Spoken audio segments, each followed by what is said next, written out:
Here's what we know right now. Investigators from the National Weather Service have found a damage of at least EF2 in Elk City. One person died, another 10 people hurt. More than 100 homes are damaged or destroyed, and damage is strewn along a 15-mile path in western Oklahoma. Dave Malkoff on the ground with more. Parts of Elk City, Oklahoma no longer exist. Well, we knew we had storm warnings, and we knew it was probably about the worst it's been in a long time. And I've grown up in Oklahoma, so I take it very seriously and watch the Weather Channel. One man lost his life, and many more came within inches of death. But it had a feel. The air had a strange feel to it. This house, the one back there, let me think about this, fell right on top of Karen Snyder. Okay, right through here. She's lived here for 20 years, but in seconds, the house flattened around her. I didn't know if it was hail or a tornado, that roar. Karen ran into the bathroom. She heard a crunch, peeked out the door for a second, only to see 2x4s, glass, and other debris flying around. She looked up and saw the sky right through a hole in her home. A love seat slid across the house over to her near the bathroom. According to firefighters and Karen herself, I couldn't move my leg. Was what saved her. So you're saying this love seat slid over here, and it's kind of a load-bearing love seat? Yes. It held kept that the up. house up. Yeah, off of me. Yeah, that's true. How did you get out of there? Well, the firefighters came and the EMT. Her leg was going numb. She saw blood and knew time was a real issue here. At that moment, Elk City Fire Department's Lieutenant Mark Chester led a team of 6 firefighters with the assistant chief keeping watch to slowly lift the house off of that love seat and slide Karen off to medical treatment. More specifically, Staples. 4 staples. In the back of my leg, calf. Any broken bones? No, and I have knee replacement, and it's fine. A house fell on you, Karen. Yeah, I know, and I got bruises here like crazy.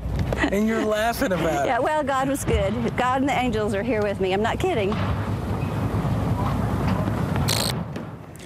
That's Dave Malkoff reporting and taking a live look right now at Pittsburgh, Pennsylvania and Dallas, Texas. Both places are very warm right now in the 80s, and we think both of these places over the next several days could have severe storms in their forecast. And for a place like Dallas, it could be multiple rounds. In Pittsburgh, it's going to come a little bit later for you. So let's run through this forecast for you tomorrow across the southern plains, especially across Texas, the Red River Valley. Later in the day in Dallas, Oklahoma City, you get it mid-afternoon, and then much of Kansas will be in for storms from Dodge City all the way over toward Kansas City. Here's a look at Wichita Falls, Elk City, and Wichita, Kansas.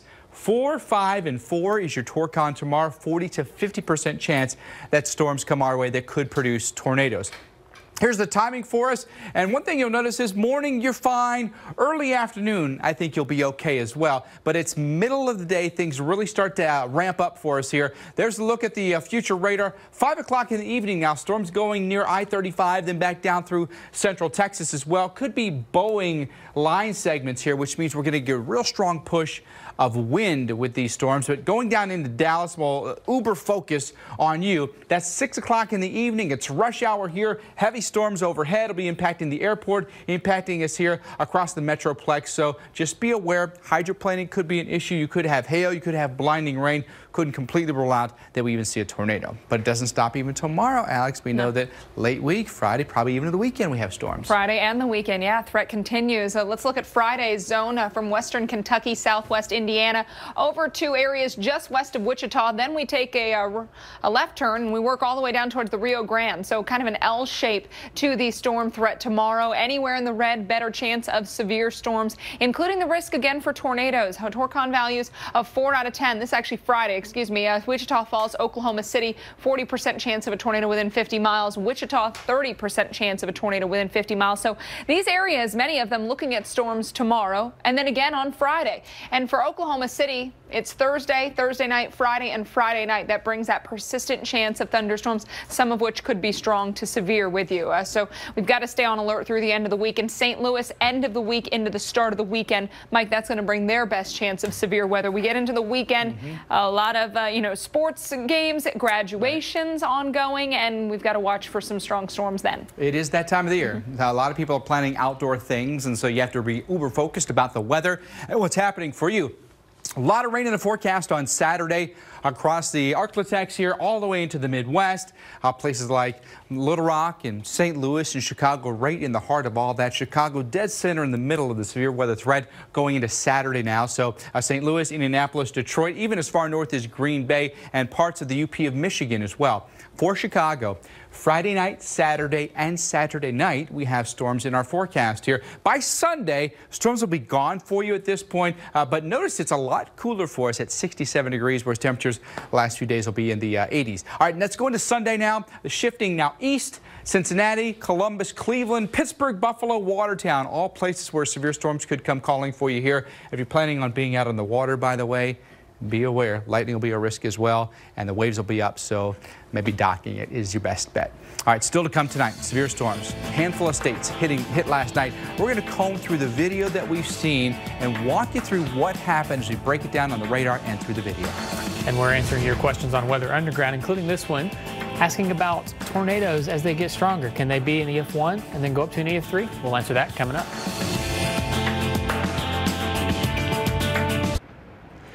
Two lines of severe thunderstorms with damaging winds and occasionally tornadoes are blasting across the Midwest. The western of these two lines has a tornado warning in the south end of it. There's also another line of severe thunderstorms farther to the north and east in Wisconsin. We'll focus here on that tornado warned storm. We've had at least 4 tornadoes reported thus far today. None so far with this particular storm, but there could be one. Henderson, Mercer, and Warren counties. The circulation is getting up toward that Little York area in the north end of the warning area and may actually have gone a little bit beyond that now, up into the Suez, the Green area, heading up toward the western area. It's going fast, 55, 60 mile per hour at times. Hannah, if it holds together, at about 8:21. Here is the circulation north of the Little York area, heading up toward the Suez area. Greens are northbound, reds are southbound. So a moderately strong type rotation signature. Mike, Alex? All right, thank you so much, Dr. Forbes. Well, we have been getting a lot of video into the Weather Channel from the severe storms, Texas, all the way to Wisconsin. So we want to break down some of it for you. We're going to start with a tornado just a few miles from McLean, Texas. This is a pretty interesting tornado because what you see here initially is a thin little rope tornado, open countryside here. So it's if there's going to be a tornado, good place for it to hit. But notice how this, just over time, it just gets bigger and bigger and bigger and gets wider and expands. Perfectly vertical stovepipe at this point now. Yeah, really neat. And we got a close-up view where you can see closer to the surface and you actually get a look at some of the multiple vortices within this. There you go. Look at that. So you see the general circulation, very similar to almost a carousel, where you've got the individual vortices within the overall tornado. You know, a lot of the researchers that have the mobile Doppler radars out there say that actual multiple vortex tornadoes are very common. Nearly all tornadoes have them. Yeah. And so you have these little low pressure centers within the low pressure center, the parent tornado, then the spins within. And a lot of times with these vortices, these suction vortex, as you would call it, they just seconds. Yeah. And I guess it's not completely surprising when you think about these videos. We've seen a lot lately where I feel like you can make out those individual vortices within the tornado. Absolutely, absolutely. We just saw some of the video not long ago where you have one mobile home that was barely touched, the other one next to it splintered. Completely destroyed, and those little tendrils can be an explanation for that. Absolutely. Hey, let's take you to the driver's seat last night near Mineola, Kansas.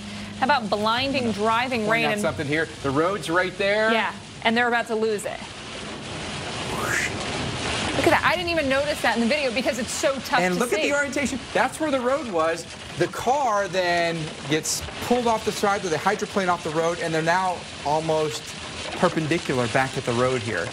Visibility is next to nothing. Yeah, and you can hear the hail also hitting the windshield at times. So dangerous stuff out there in parts of Kansas. You know, you don't find yourself in a tornado, but you may find yourself in some really tough driving conditions. And I'm not exactly sure what happened here. There could potentially have been some inflow from the storm too that kind of may have aided in pulling them off the road here, but dangerous stuff for sure. Now we got some really wild video to show you from Nebraska. Look at that. That is incredible stuff. That's not a dust devil. It's not a tornado. So what is it? Well, it's a gustnado. It's kind of both. We've got basically the leading edge of the thunderstorm. You get a little bit of a circulation kicked up on that leading edge of that gust front. You get it tilted upwards, and you get something similar to a dust devil, just on a larger scale. Right. But there is no overall supercell thunderstorm wall cloud that this tornado is coming from. Right. So this is going to form along the gust. Basically, it's the entire leading edge, and we see these a lot. We call them shelf clouds, and you'll get the outflow that comes out of that, and it's cold air that comes rushing out of that and then causes these spin-ups. But see, I think this is a freshly plowed field here, because look at all the brown dirt that's picked up in that one. All the way up to the top of the frame here. So pretty incredible. You get a really nice outline of that tornado. Absolutely. Let's give you a radar recap of the storms last night through this region. We, of course, had the tornadoes there in Texas and Oklahoma, western Oklahoma where Elk City is, but we also had the tornadoes and, unfortunately, the deadly tornadoes in northern Wisconsin. All right, take a look at all the reports we had yesterday, not just tornadoes, but hail and high winds as well. Take you right down in here to Papillion, 80-mile-per-hour winds. This is in Nebraska, by the way, just outside of Omaha. Large limbs, 2-inch diameter branches here, and in Omaha, nickel-sized hail, 50-mile-per-hour winds. Yeah, plenty of tree damage pictures coming in from the Omaha area yesterday. So a tough night across the upper Great Lakes and then down through the plains. A few tornadoes there into West Texas or West Kansas as well. In Mineola, vehicles, mobile offices damaged here. So a lot of reports yesterday. All right, when we come back, we've got a potential named winter storm in Denver. Yes, unusual. We'll talk about it next. Thanks for staying with us here on Weather Underground. You're looking live at Mount Washington's observatory there in New Hampshire. You're getting ready for your warmest day so far this month, this year. Approaching records for the month of May. Right now it's 57, but tomorrow we're thinking 62. The all-time warmest May temperature there in Mount Washington, 67. So we're going to be close. And to learn more, see the impacts the warmth is having, you can go to their website, www.mountwashington.org. Get everything from current weather conditions, even upcoming events, if you're maybe making any spring or summer trips up into the Northeast. We've got to talk about some serious heat, not just for Mount Washington. And yes, for them, 64 is some serious warmth. So actually, Brandon, it looks like we bumped that number up a little bit. Yes. Last hour we were thinking 62. So 64, the all-time May record warmest temperature for them, 67. So now really close. And then we're into the 40s for the end of the weekend as well as much of next week. Now in Boston, where you set a record high today, we could get it again tomorrow. Record is 91. We're forecasting 92.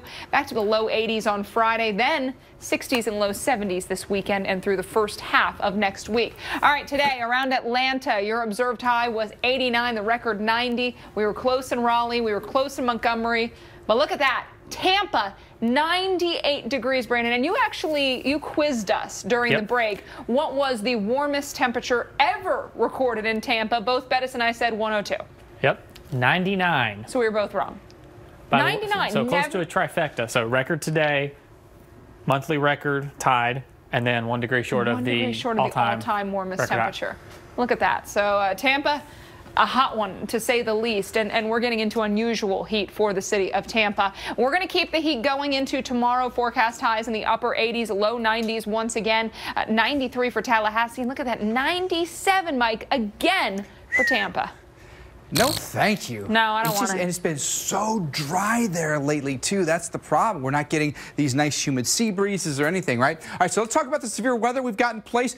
2 spokes of severe storms, including storms going through northern Wisconsin with severe thunderstorms there, wind and hail an issue. Then really lining up just outside of Minneapolis, close toward Rochester here, back down toward northern Illinois and the Quad Cities area. So let's zoom in here and show you the 1 tornado warning that we do still have in effect here. And this does include areas near Clinton. This is right on the state line between Illinois and Iowa. Clinton and Scott counties, you have your tornado warning right now. I'm going to show you the velocities on this so we can see if we can pick out any rotation within that at all.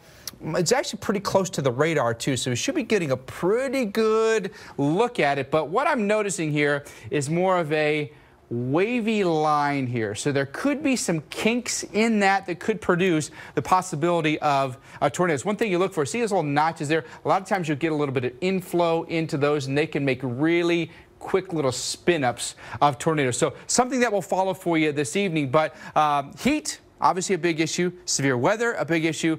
Believe it or not, there's a big winter storm Already getting some legs to it, if you will. Big dip in the jet stream here, right? Cold air plunging south out of Canada. Enough moisture injected into that. They were getting snow in the Wasatch, the Bitterroots, through Wyoming, down through the Colorado Rockies. Severe weather, we just talked about that. That's at the intersection of this cold air mass and this incredibly warm air mass with the record heat from Florida all the way to Maine this week. So what the heck is going on, right? Show you Montana. It's May 17th, folks, and it's snowing. Yes, I know in Montana, we're a northern state, we get snow, but it's May 17th. Yeah, for goodness sake. We've transitioned. I mean, there are leaves on the trees here. And Montana not alone. The snow coming down across a lot of the west, interior parts of the west. Let's take a peek at who's got winter storm warnings, watches, and winter weather advisories. Look at this. We've got Colorado, Wyoming, parts of Montana, Idaho, a little bit of Utah, as well as northeastern parts of Nevada. So we've got a lot of spots affected. Mike mentioned the buds coming out on some of the trees. Some may have leaves. This could cause issues. There is the snow through western Colorado into parts of Utah, also Nevada and Idaho. Montana, we just showed you the video. You've seen the snow throughout the day. The big winners here into the southeast corner of the state of Wyoming and then through the Front Range of the Rockies, where we could see more than 2 feet of snow. 2 feet of snow in some of those spots by May 19th. So Denver's under a winter storm watch. Yeah. If the city of Denver goes under a winter storm warning, it will meet the criteria to get a name, and it'd be Valerie. And I believe it would be the latest we've ever named a winter storm. Do we bring Tom Nizzle back for that? Why not? We have to. We have to have like a parade for him. That's I don't know. That's a big deal. If people will be enjoying it so much. That's true. It's He will, almost though. Memorial Day. He will. All right, time for you to sound off. Brandon, you shared with us that one question before the break. Yes, so Chris was asking about tornadoes starting as an EF1 or an F1 on the scale and then ramping up to an EF or F3. Yeah, and guess what, Chris? Dr. Forbes is here to answer your question. Yeah, and it's actually pretty common. That's the way the tornadoes often behave. They might begin as an EF0, quickly intensify, so they, at that time, then produce EF1, and then maybe, as you say, maybe could get up to an EF3. But in the final rating, the tornado finally gets rated for its strongest anywhere along the path where they find in the basis of damage. So it would be officially an EF3 tornado, but its intensity can vary at different locations along the path. Great stuff. Thanks, Dr. Forbes. Great question, Chris. And if you've got a question, please send us them. Every night we answer your questions. Use the hashtag WUTV. Well, that's going to do it for us tonight. We hope you have a very safe night. For all of us here at Weather Underground, thanks for watching. And remember, together we know more. See ya.